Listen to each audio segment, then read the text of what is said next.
Chris, what is our first main topic today? So our first one's going to come from Patreon supporter Gregorio Gangala. Ooh, thanks for being a Patreon supporter, Gregorio. Hi, John. I'm a huge Sandman fan, and I just heard Netflix confirmed they're making a series based on it. What are your thoughts that Netflix are signing on a dark comic series, and if more may follow? I'm surprised this won't be on the DC streaming service as well. Keep bringing on the filthy. All right, thanks a lot for that, Gregorio. And this actually came up the other day.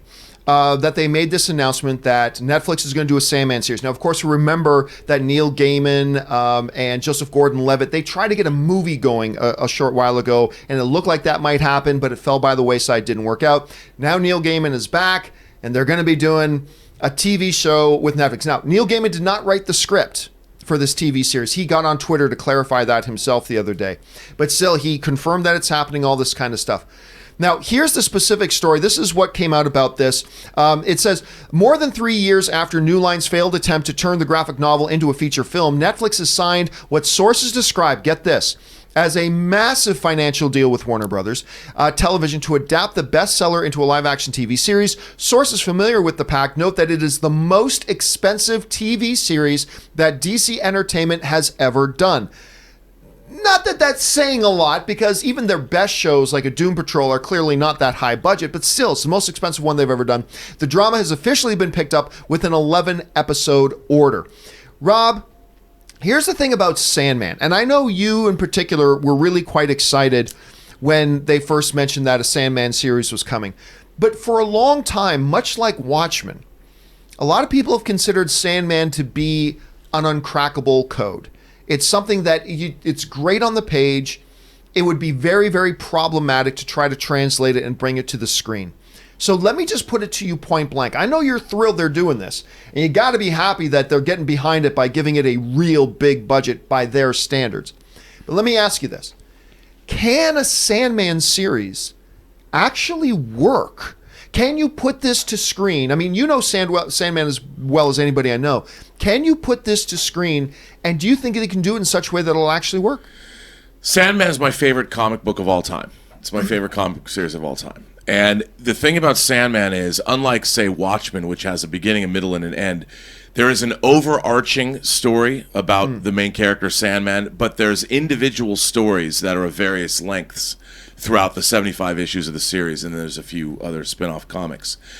I think you really need visionary showrunners to make this work, because the way to do it, if I was running the world, you adapt the comic issue by issue. The first 8 issues are a little problematic because they leaned into the DC universe a little. It isn't until issue 8, which is called The Sound of Her Wings, where they introduce the character of Death, that they really define the Sandman going forward. And I think 11 episodes is interesting to me because it's not 10. So maybe they already had it figured out, like what they wanted to do with the first storyline, that they're probably going to give it. The great thing about Sandman is everything can have a beginning, a middle, and an end, but then there's an overarching mythology that can play out through each individual story that they choose to tell. Now, it's tough.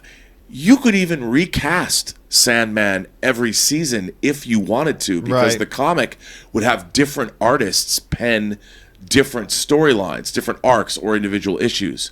I mean, hell, William Shakespeare is a character that has an arc through the series. And it's going to be really interesting to see how they approach it. But, man, you need some ballsy, smart showrunners. And Gaiman and David Goyer, they're executive producers of the show. But you're going to need somebody, I think it's Alan Heisenberg. Yeah, who I believe did, what is it called again? What's the medical series that everybody loves so much? I'm drawing a blank. The big hospital series. With McDreamy. Grey's Anatomy. Grey's Anatomy. Yeah. Thank you. Yeah, I believe it was a Grey's Anatomy showrunner. So I could be wrong. I'm going to, of all the TV shows, of all the comic book properties they've announced, this is the one that I've been waiting for the most. And again, it's going to require, I'll know after the first episode. That'll be telling. It'll be the most telling first episode of TV maybe ever in terms of do they understand what it is. And I think Neil Gaiman's going to not allow it to not be understood, because it is one of his triumphant great works, if not his best work, maybe his best work ever. But we'll see. Well, guys, what do you think about this? Excited or not that a Sandman is coming? And more specifically to the point, do you think this can even work on the screen and be told in such a way, like Rob was describing it, that everybody's going to be able to ingest that? Jump down to the comment section below and let us know your thoughts. All right, with that.